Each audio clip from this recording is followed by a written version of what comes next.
देना होगा। लोकतंत्र के अनुसार यदि आज चल रहा सारे विश्व में तो सिर्फ मुस्लिम समाज है लोकतंत्र के अनुसार चल रही है। आप लोग आज भी राजतंत्री प्रणाली के अनुसार जी रहे हैं। राजतंत्री प्रणाली में एक ही राजकुमार होता है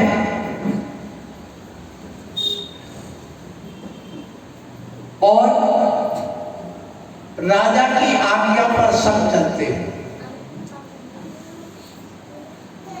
पहले राजा प्रजा को चलाता था राजतंत्र में, लेकिन आज प्रजा राजा को चलाती किसमें? लोकतंत्र।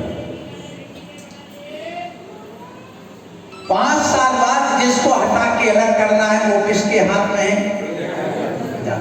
तो आज का राजा किसके अनुसार चलता है? प्रजा के अनुसार चलता है। क्या तुम्हारे मन में आया कभी कि जिसकी वोट उसका नेता, उसका मंत्री, उसका राजा, और जिसका राजा उसका शासन, वो जो चाहे तो कर सकता है? ये आपके दिमाग में क्यों नहीं आया? हे मां, तुम इस परिवार की धुरी हो। धुरी, धुरी जानते ना? हैं? सेंटर, केंद्र बिंदु। तुम्हारी उस धुरी के चारों ओर तुम्हारा पति घूमता है, उस धुरी के चारों ओर तुम्हारे बेटे घूमते, उस धुरी के ओर सारे मुंडे घूमते। तुम चौके लगाओगे तो मुंडे आएंगे, नहीं लगाओगे तो वे लगाएंगे क्या? तो धर्म की धुरी कौन है? मां। परिवार की धुरी कौन है? मां। पति की धुरी कौन है? पत्नी, माने नारी होगी ना। इसलिए हे नारियों, आप अपने आप को देखो, हम कहां जा रहे हैं ये विचार आपको करना ही पड़ेगा। एक मदर्स डे मनाया जाता है, मनाते ना? तो मनाते मदर्स डे।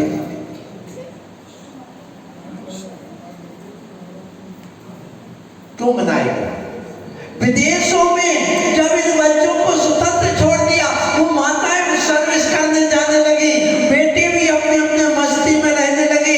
अब उनको ना माँ मिलती है, ना पिता मिलते हैं, ना बात होती। तो भैया साल में एक दिन तो कम से कम माँ से मिल लो, उनकी याद कर लो। इसलिए क्या आया? हमारे यहाँ तो रोज को मदर्स डे है। रोज को माँ अपने बेटी को शुद्ध भोजन पहना खिलाती है, रोज उसके लिए कपड़े पहनाती है, रोज उसके लिए अपने संस्कार देती है। इसलिए अपनी संस्कृति को मत छोड़ना, अपनी संस्कृति को बचा के रखना। बेटा अब माँ नहीं कहता है, माँ नेचुरल शब्द है, और जो मदर है, मोम है, अम्मा है, ये सब आर्टिफिशियल नाम। क्यों? जब एक बालक जन्म लेता है, बच्चा भी गाय के बछड़े का बच्चा जन्म लेता था, क्या बोलता है? बोलो हाँ। क्या बोलता है? तो ये प्राकृतिक नेचुरल शब्द है। कौन? अब बताओ, कौन के बच्चे अपनी माँ को माँ बोलते हैं? हाथ उठाना जरा। मेरी माँ आई है, ऐसा है माँ, आइए आइए, कोई नहीं बोलता है। मतलब हमने सारा का सारा नेचुरल धर्म को छोड़ दिया। आज माँ देखे, मम्मी मम्मी, ये माँ को माँ कह सके तुम्हारा बेटा, और तुम्हारे अंत समय में नमोकार मंत्रकार में सुना सके, इसके लिए पाठशाला हमारे लिए जरूरी है। अस्पताल में तड़प के मर जाओगे, वो बेटा तुम्हें पानी नहीं देगा, नमोकार मंत्र सुनाएगा, तुम्हारा ये भाव तो बिगड़ेगा, पता नहीं कितने भाव बिगड़ेंगे। और यदि बेटे को पाठशाला भेज दिया तो तुम्हारा ये भाव तो सुधरा है, आगे तो तुम्हारा मोक्ष मार्ग ही बन जाएगा, और तो तुम्हारे लिए ये हमेशा ध्यान रखो। सो आज हम जिस विचार करते हैं कि घर की खुशियों में आग कब लगती है, बोलो। आग तब लगती है जब नारी बिगड़ जाती है। जब जब नारी बिगड़ी है तब तक घर की शांति में आग लगी है। क्यों? और आग कब? जब भी कोई नारी अपने पुरुष के अलावा पर पुरुष से संबंध बनाती है तब तब घर में आग लग जाती है। लेकिन आज हे माताओं, आज बड़े बड़े बंबई जैसे शहर में चतुर्मास करके आया, वहां क्या चलने लगा? तुम्हारी पत्नी एक दिन उनके घर में रहेगी और उनकी पत्नी उनके घर में, एक्सचेंज चलने लगा। आपको पता है किसकी वजह से? पाठशाला ना भेजने की वजह से। निशील और संयम क्या कहलाता नहीं जानते हैं। वे कहते जैसे अपनी गाड़ी बदल दी है वैसे गाड़ी बदल करके एक दूसरे के साथ करो, अपना देखो आनंद लो, कौन किसको कितना आनंद दे सकता है। ये आज के समय होने लगा। क्यों पशु बनने जा रहे हो? ये कौन करता है बोलो? जो माँ को माना माने, अपनी पत्नी को पत्नी दूसरों के हाथ कर दे और कुछ भी करने लग जाए, वो कौन है? इंसान का पशु? बताओ कहां जा रही है संस्कृति? क्या करने जा रहे हैं? ये ध्यान रखो। इसलिए मैं आप लोगों से ये कहूंगा कि बच्चों के जब दुख आता है, बच्चों में जब दुख आता है तो किसको याद करता है? और जब डर लगता है तो किसको याद करता है? नहीं। आप देखिए, एक नेचुरल बात में कह रहा हूँ, हर चीज जैसे माँ एक नेचुरल शब्द है। ऐसे जब कभी भी किसी को कोई कांटा लग गया, दर्द हो गया, तो दर्द को हमेशा बच्चे के दर्द को दूर करने वाली माँ हुई है। इसलिए कांटा लगता तो बच्चा कहता आई माँ, क्या कहती है? और मानो एक सांप है, अरे बाप रे बाप, कितना बड़ा सांप। यहाँ माँ को याद नहीं किया, किसको याद किया? बाप को। क्योंकि भय को दूर करने वाला पिता होता है और दुख को दूर करने वाली माँ होती है। इसलिए जब भी दुख आता है तो किसको? आई माँ, घाटा लग गया, आई माँ, किसको याद किया? क्योंकि बचपन से दुख को दूर किसने किया और डर को दूर किसने किया? अरे बाप रे बाप, ऐसा देखा तो किसको याद किया? ये नेचुरल स्वभाव, मनोवैज्ञानिक दशा है। इसलिए बच्चों को निर्भय बनाओ। क्या कहा? मैं अपनी बात नहीं कह रहा हूं। तुम सही बात तभी माने जाओगे तुम जब बच्चों के भय को दूर करके निर्भय बना दोगे, तुम सही बाप माने जाओगे। और जब तुम बच्चों के कष्ट को दूर कर दोगे और कष्टों को झेल लोगे खुद। माँ, यदि बच्चे पर कष्ट आया है और बाहर बिल्डिंग भी गिर रही है तो पल्लू से ढक करके वो अपने ऊपर से पीट कर लेगा, बच्चे को बचा लेगी, उस बच्चे को मरने नहीं देगी। वो कौन है? एक हिरणी भी शेर के सामने लड़ने के जाती है, किसके कारण से? प्रेम रंग में रंगी हुई। कौन जा रही है? किसके लिए? बच्चे को बचाने के लिए। और तुम ये बच्चे को मार डालो तो कौन कहलाओगे? हिरणी कहलाओगे कि नागिन कहलाओगे?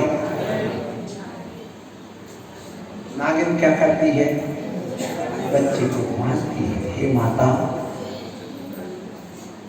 आप अपने बच्चों को पाठशाला जरूर भेजना, बस और मुझे कुछ नहीं कहना। और प्रतिदिन मत भेजना, 1 घंटे के लिए शनिवार को शाम को कि वो शिक्षण दे सके, और सुबह रविवार को इसलिए जो प्रशिक्षण दे सके।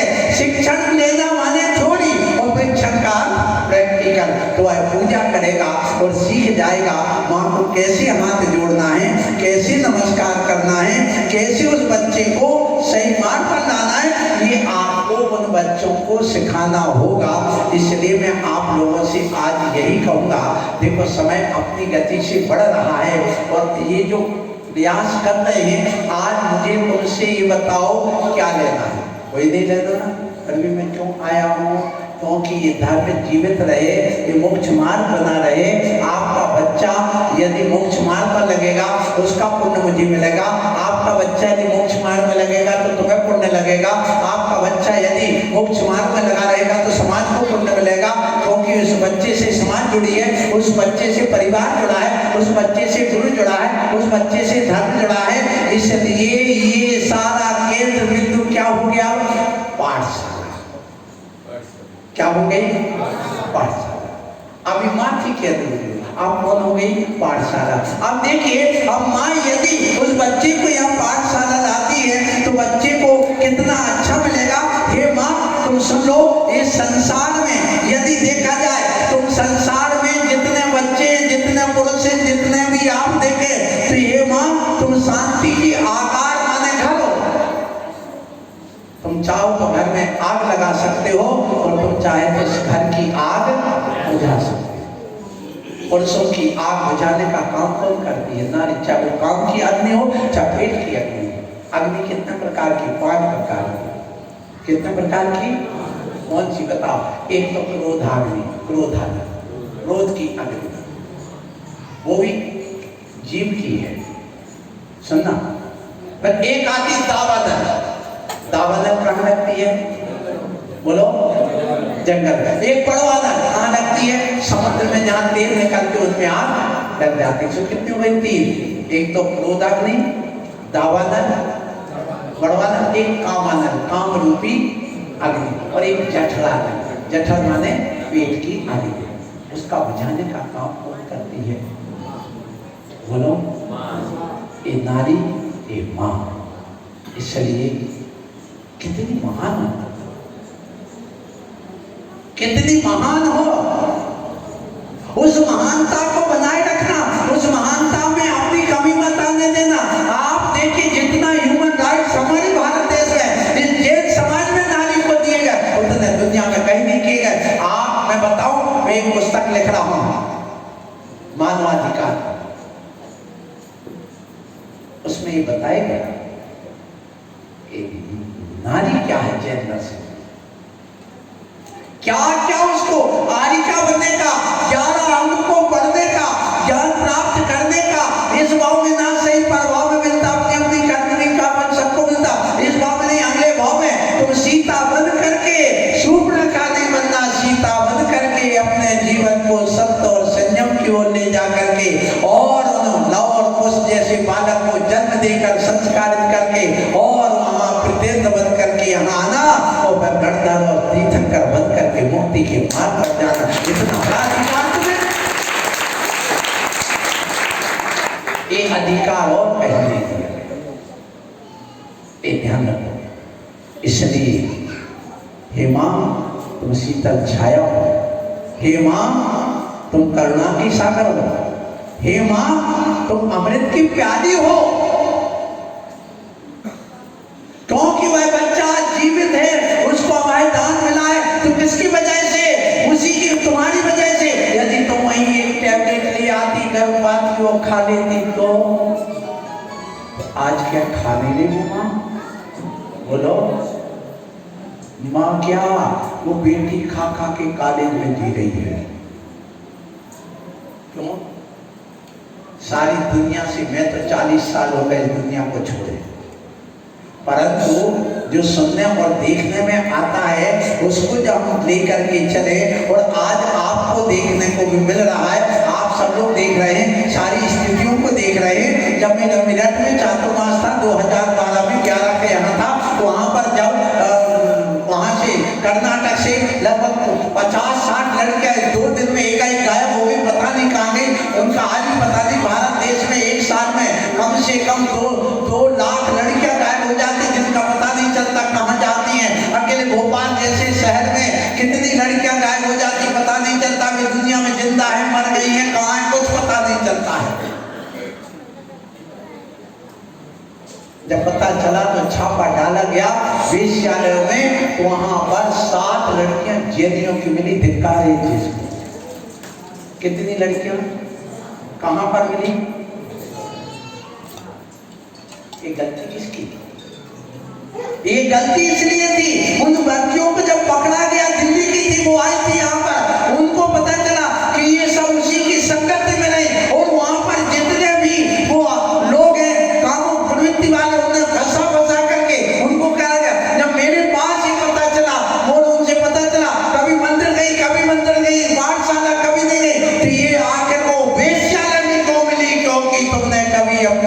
पाठशाला में बच्चों को नहीं भेजा थी। भेजा होता तो वो जिनालय में मिलती, कभी वेश्यालय में।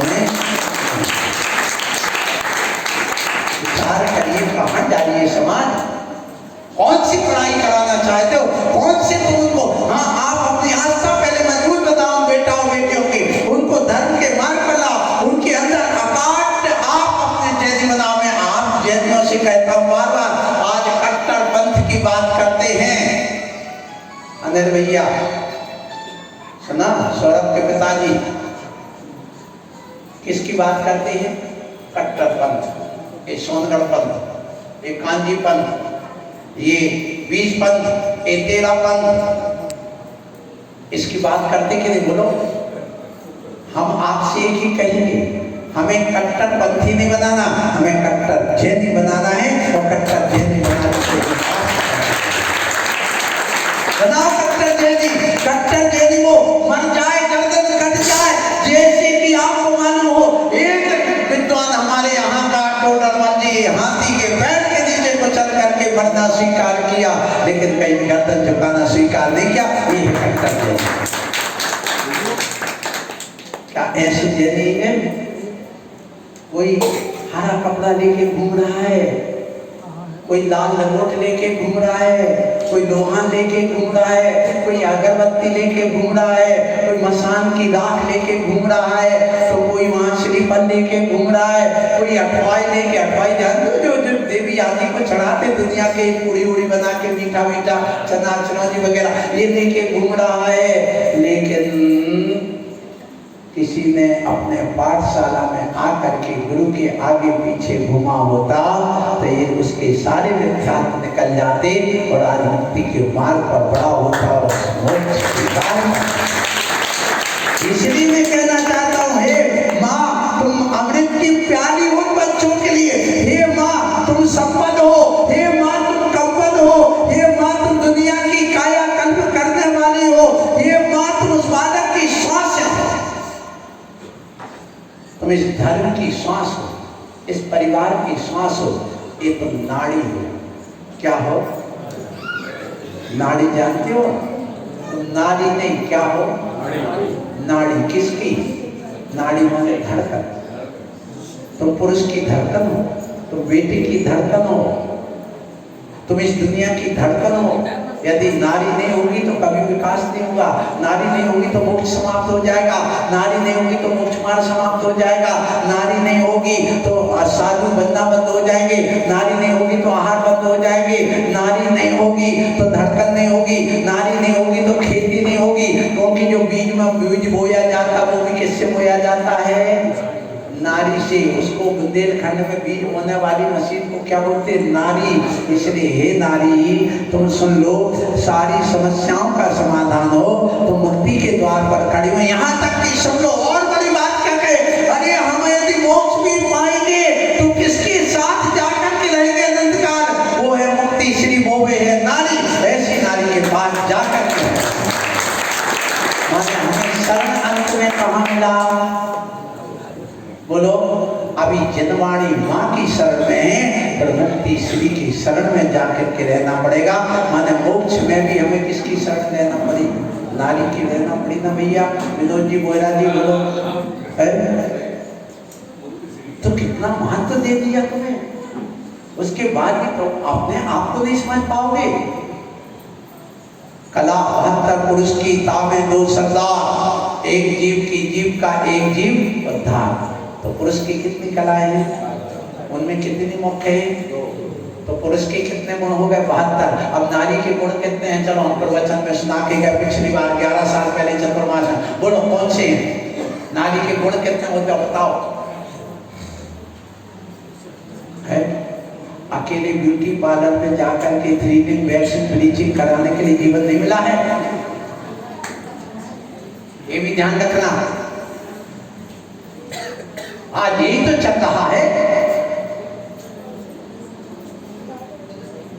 आज देखो अपने स्वभाव को छोड़ करके नारी का स्वभाव है बच्चे को जन्म देना, और नारी बच्चे को जन्म देने के लिए तैयार नहीं हो रही। ये बताओ, हमारे पास ही पैर है, हम देते हैं तो तुम टूट पड़ते ना, हमें दे दो, हमें एक गुरु के द्वारा दिया हुआ गिफ्ट हो गया ना, भगवान के द्वारा दिया हुआ गिफ्ट क्या है? गॉड गिफ्ट क्या है? बोलो, संतान। कौन है? गॉड गिफ्ट क्या है? अब यदि कोई गॉड गिफ्ट को स्वीकार नहीं करेगा तो उसका विकास होगा कि विनाश होगा? भैया मनीष भैया बताओ है? आज कौन गॉड गिफ्ट को स्वीकार करना चाहता है? वो पढ़ करके एमएससी पढ़ करके बैठी है कहाँ पर, और कॉलेज में जाकर के, और उसके बाद में जिसने कभी रोटी में नमक नहीं डाला, जिसने रोटी का आटा नहीं गूंथा, जिसने कभी सब्जी नहीं बनाई, बचपन से माँ ने बनाई, और 8 साल 10 साल की हो गई, हॉस्टल में डाल दी, तो उसके बाद में चली गई वो वहाँ कॉलेज में पढ़ते पढ़ते चली गई ऑफिस में, और ऑफिस में जाकर के वहाँ पर भी बने बनाए मेस में खा रही, होटल में खा रही, फिर विदेश चली गई। अभी 30 साल तक वो कुंवारी बैठी है।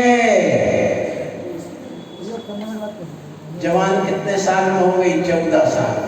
कितने साल में? नारीत्व गुण कितने साल में आ जाता है? 13-14 साल में। और अभी कितने साल तक? 28-30 साल की हो गई है। कहाँ बैठी है? जैसी पेट की अग्नि वैसे काम की अग्नि।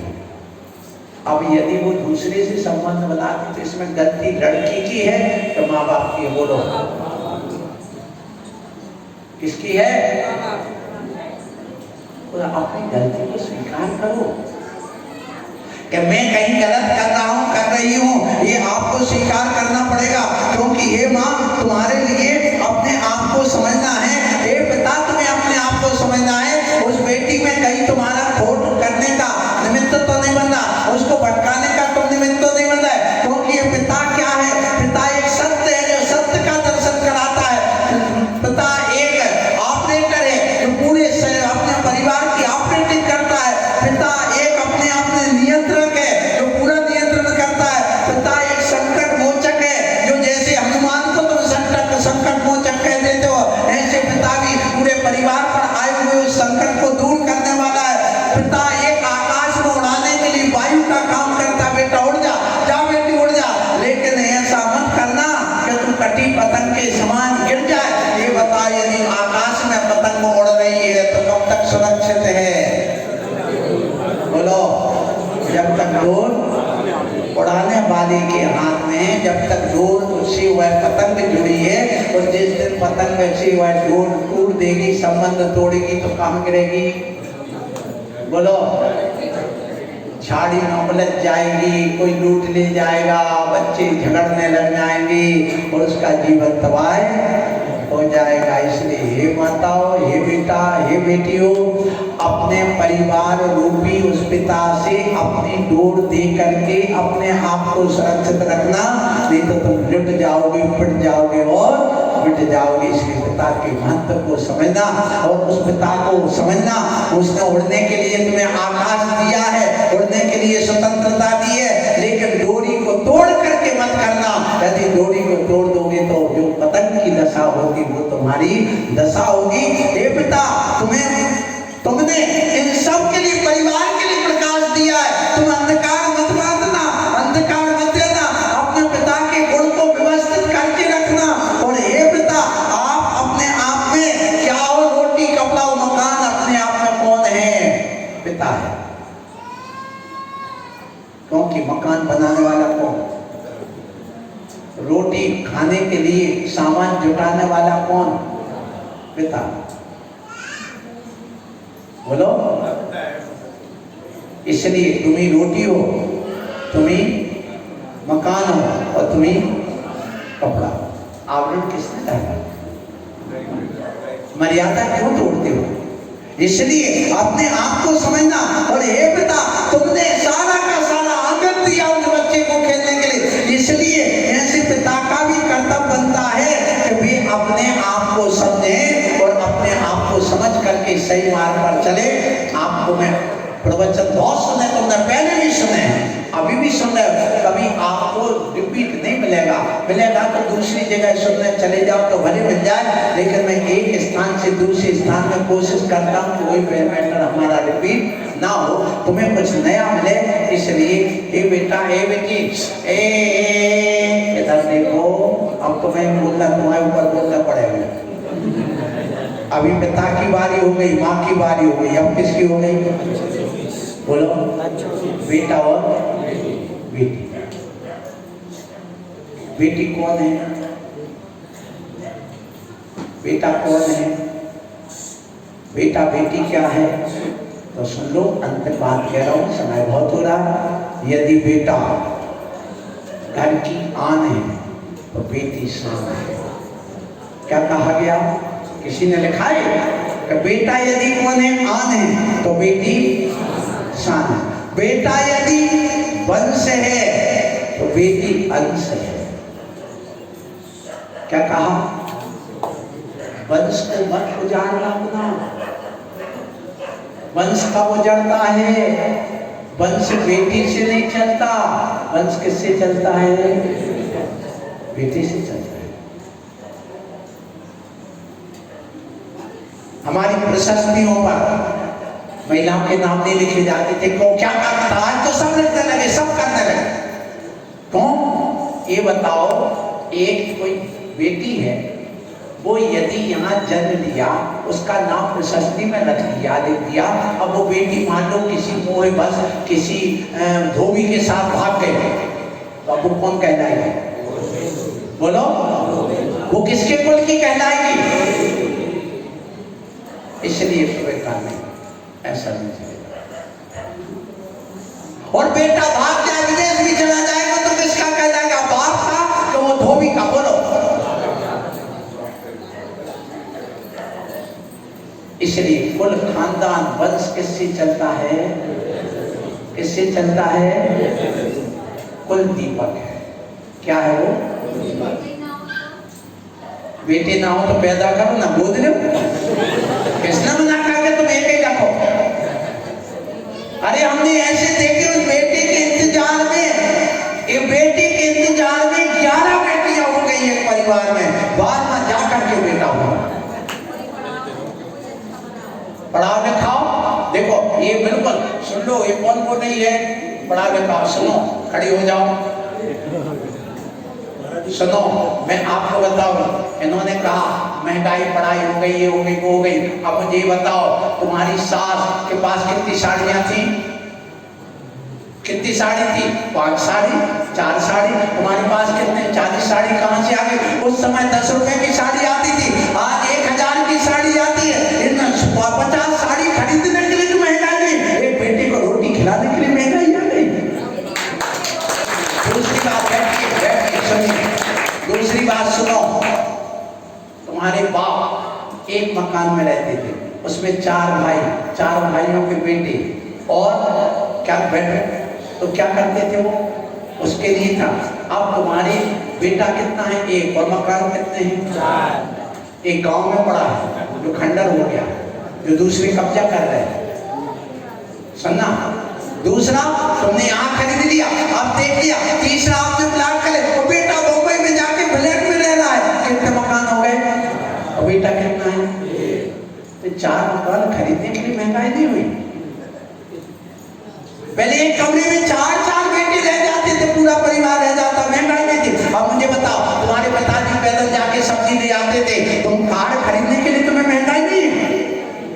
वो पेट्रोल 100 रुपए लीटर का पेट्रोल खरीदने के लिए महंगाई नहीं, वो 100 रुपया का पेट भरने के लिए बेटे के लिए महंगाई है। सुनो, मैंने क्या कहा था? लोकतंत्र के अनुसार कौन चल रहा है? बोलो, तुम राजतंत्र के। बैठ जाओ ना, बैठो बैठो। मेरी भाभी के 2 बेटियां थी, उन्होंने बेटे की आस में पैदा किए, फिर भी 2 बेटियां और हुई उनके। वे जितनी बेटियां हमें दे दो, हम सबकी शादी करवा दे, नहीं तो दीक्षा देकर उनको हार कर। और सुनो सुनो, हो जाता है, कोई बात नहीं, होता है। अपने जैन आगम, बैठो ना, बैठो। जैन आगम के अनुसार, जैन आगम के अनुसार सुन लो, आप लोग सुनो।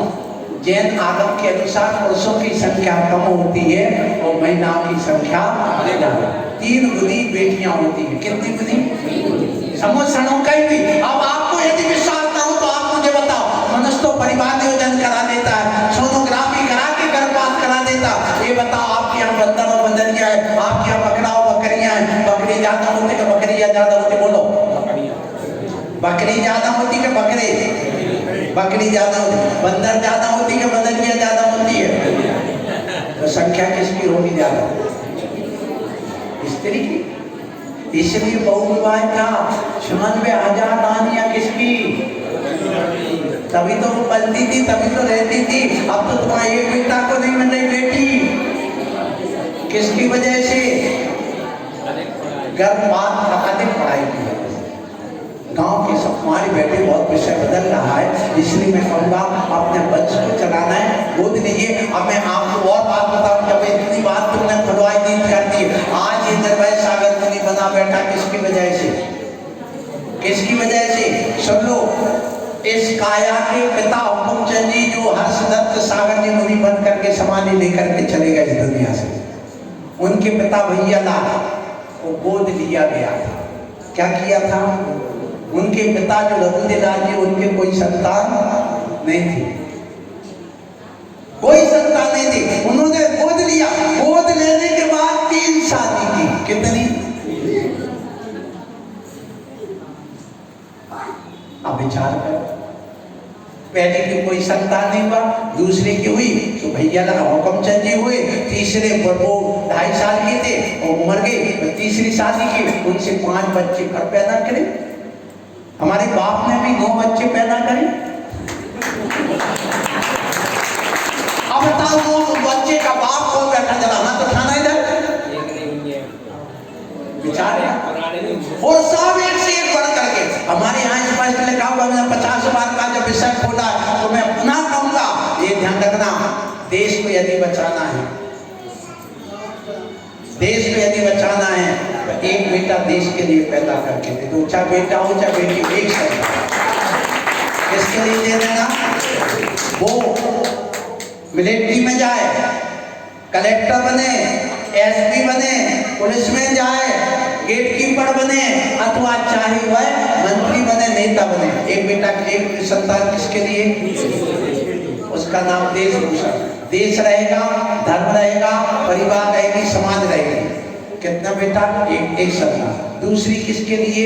धर्म के लिए। मुनि बनाओ, क्षुल्लक बनाओ, इलक बनाओ, ब्रह्मचारी बनाओ, पंडित बनाओ, मंदिर का पुजारी बनाओ, मंदिर में रहने वाला मुनि बनाओ, अथवा तो वहां पर मंदिर की व्यवस्था देखने के लिए मुनि महाराज को आहार कराने, विहार कराने का बनाओ। क्या तुम्हारे पास है? नहीं।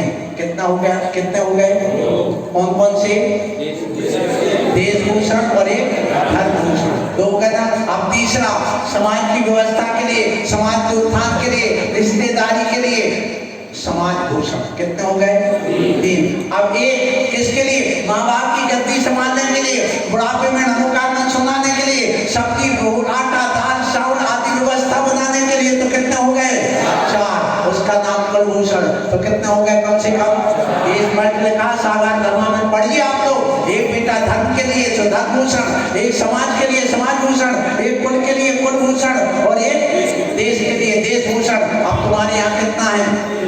एक। अब बताओ, एक बेटा जो है अब वो धर्म की रक्षा करे, समाज की रक्षा करे, कुल की रक्षा करे, कि वो देश की रक्षा करे, किसकी करे? तो वो ना अकेला होता, मनमानी करता, उसके लिए भाई होगा तो सही सलाह देगा, और मित्र होगा तो वो कहेगा चलो दारू पीने चलते, चलो उस लड़की के पीछे चलते, चलो वहां चलते, वहां चलते। वो लड़का जा करके बिगड़ जाता है और आपके बस में नहीं रहता। एक बेटा रहेगा तो तुम उससे बंधे रहोगे, 4 बेटा रहेंगे तुमसे बंद करके रहेंगे। चिंता रहेगी बेटे का क्या होगा, बेटी का क्या होगा। घर में छोड़ के आके बेटी है 13-14 साल की को छोड़ ना जाए, और 4 बेटा बेटी होंगे, कोई चिंता नहीं। वो उसको नहला देगा, वो उसको खिला देगा, वो उसको सुला देगा, वो उसको पढ़ा देगा, वो उसकी चिंता कर लेगा, वो उसकी चिंता कर लेगा, तुम अपना काम कर लोगे। तो ध्यान रखना, जहाँ एक बेटा है ना तो वो देश भूषण बन पाता है, ना कुलभूषण बन पाता है, ना समाज भूषण बन पाता है, ना देश भूषण बन जाता, वो प्रदूषण बन जाता है।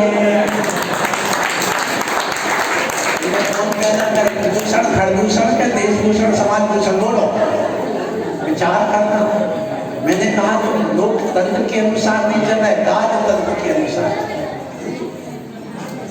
अपने राजतंत्र के अनुसार नहीं, लोकतंत्र के अनुसार चलना होगा। अभी एक व्यक्ति ने घोषणा करी है, जो व्यक्ति 2 से तीसरा बच्चा पैदा करता है उसको 5 लाख रुपए दिया जाएगा। चलिए कौन है? लाओ, बेटी हो चाहे बेटा हो, आपको दिला रहा 5 लाख। मैं अभी 10 लाख रुपए दिला रहा हूँ। एक व्यक्ति को गोद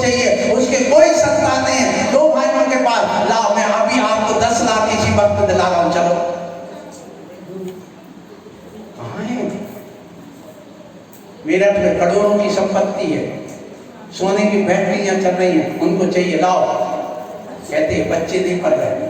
तो मैं यही कह रहा हूँ, कार खरीदने के लिए महंगाई नहीं है, 10 प्रकार की सब्जी खरीदने के लिए महंगाई नहीं। तुम्हारी दादी तुम्हारे दादा एक सब्जी और एक दाल में काम चला लेते थे, रोटी टुकड़ करके खा लेते थे, और तुम 10 प्रकार की सब्जी खरीदने के लिए 1000 रुपए की सब्जी, और तुम्हें होटल में जाकर के 1000 रुपए मिटाने में महंगाई नहीं दिख रही है, और एक बेटी को पेट पालने में महंगाई दिख रही है। धन्य है तुम्हारी कलाम, धन्य की जैली, धन्य आपकी बुद्धि को। इसलिए आपने मेरा समय ज्यादा नहीं लिया, आपने मेरा समय ज्यादा ले लिया, इसलिए मैं कहूंगा कि बेटा बेटी को भार न समझो, आभारी बनो उनके।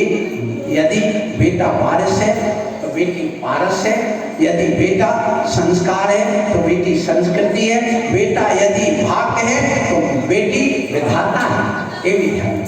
यदि बेटा दवा है तो बेटी दुआ है, बेटा यदि शब्द है तो बेटी अर्थ है, बेटा यदि राग है तो बेटी बाग है, बेटा यदि गीत है तो बेटी संगीत है, बेटा यदि प्रेम है तो बेटी पूजा है।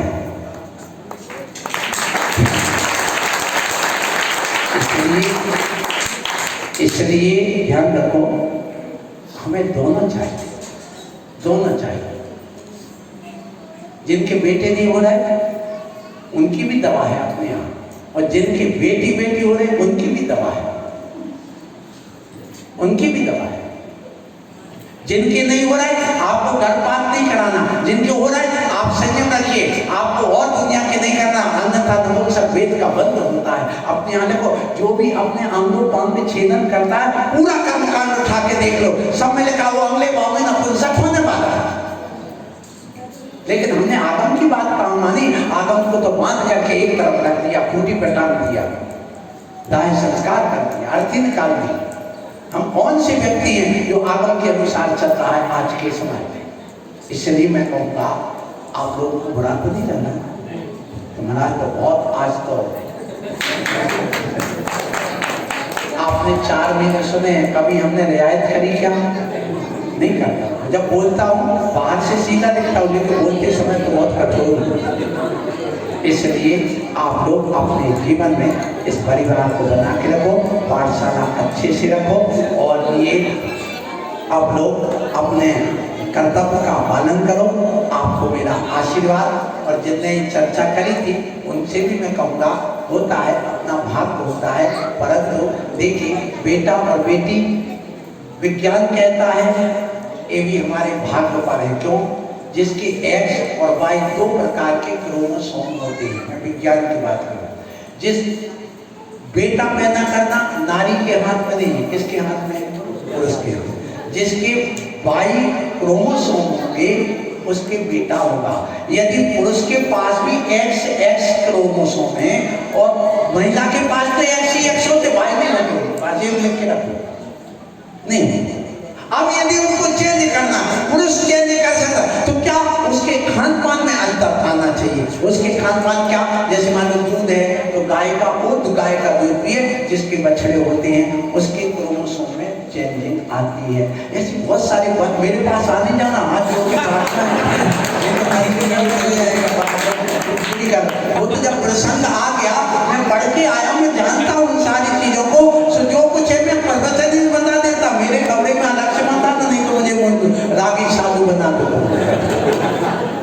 सो मैं आप लोगों से यही कहूँगा, यदि तुम्हें बच्चे नहीं चाहिए तो उसमें भी अपने जैन दर्शन में क्या लिखा है, सारी जैन दर्शन की बातें हैं। और मैं सब पढ़ के आया हूँ, इसलिए MSc करके आया हूँ, ये भी आप सबको पता है कि देखिए आप यदि बच्चा नहीं चाहिए, अपने आप से 15 दिन का व्रत कहा गया कि श्रावक को 15 दिन का व्रत रखना चाहिए, क्योंकि गर्भ धारण करने का नारी के अंदर मात्र 15 दिन का काल आता है।